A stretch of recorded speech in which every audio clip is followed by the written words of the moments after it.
listed it on Landgate and you were presented with a lease offer. What were the next steps for both you and Mike? And Mhm. so I take all those parcels, I turn it into a listing, and I put a description in there. I can upload documents, whether it's just something about tax parcel IDs or whatever you want to load in there. So I turn that into a listing and we're off to the races, right? And I tell everybody that's in the solar world, if you haven't been a part of one, it's a hurry up and wait situation. It's a slow game. So things develop at a snail's pace.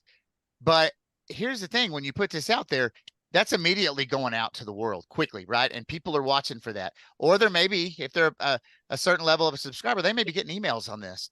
And Mhm. they're getting emails sent directly to their account that says, hey, here's a new listing. Take a look at this. So I'm going across the desk of people right quick within the first couple of weeks. So from an exposure level, it's huge. And then, finally, and it really didn't take all that long, I don't think. I had a developer reach out to me. He said, I found your property. Actually, and this is weird, it's totally irrelevant, but this is just how real estate life works out. I'm pulling up in the evening to check my mail and the phone rings, and I don't recognize the number. And it's the CEO of a solar development company. And he says, I want to know about this property you've got listed in Landgate. And I said, okay, well, let's talk about it. And lo and behold, we're under option with them now. And so, did he have some questions? He did. And we went back and forth, and he put me in contact with somebody that's more closely tied to our area because they tend to have people that work in different vicinities of the country. So he put me in contact with someone else. I gave him a little bit more information on what I had. He asked me for some different, maybe it was some KML files out of Google Maps. I sent him what I had on maps that I've created in our own platform under national land. I gave him tax parcels, just a bunch, anything that I could possibly give them. Because let's get real, these developers have more advanced stuff than I've got. They pay a lot of money for really top end stuff, but I'm gonna do everything I can for my client because at the end of the day, when you're in this realm, and that's what's so cool about it, I'm working for Mike Tibbetts. So he's my client, and I'm going to do everything I can to facilitate making life easier. I don't want that developer to dig for any more info.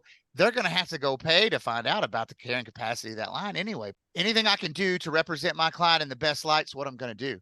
They got back to us, and it took a long time. They said they were interested, and I did what I would do. I called Mike and I said, Mike, we got somebody interested. Great. Now what? Now we wait. In this case, and I'll tell you, for those that haven't done it before, maybe you have, but you worked with somebody that did it differently. Business models are different. The way they operate is different. We didn't sign an exclusivity agreement up front. These people said, we're going to do our research. We'll get back to you. Okay. Well, cool. But here's the thing. I work for Mike. So his property's still out there. We're still marketing this thing. Other people can still be looking at this property while we are waiting for them to get back to us because I don't know what their answer is going to be, right? And 4 months down the road, that's about how long it took for them. And this company has a transmission team. So they did all the vetting up front, which is going to boost our chances. And I don't want to get ahead of myself. They came back to us and they made an offer. We didn't know what was going on for 4 months. And they gave us a term sheet. It was almost like a memorandum of understanding. If you've seen a memo filed in county records, at least in Texas, you can pull them up at the county clerk's records and it'll show a memorandum and it's got a term sheet. That's basically what they sent us and said, how do you feel about this? Here's all the acres we want. Here's the price we're willing to pay for acre.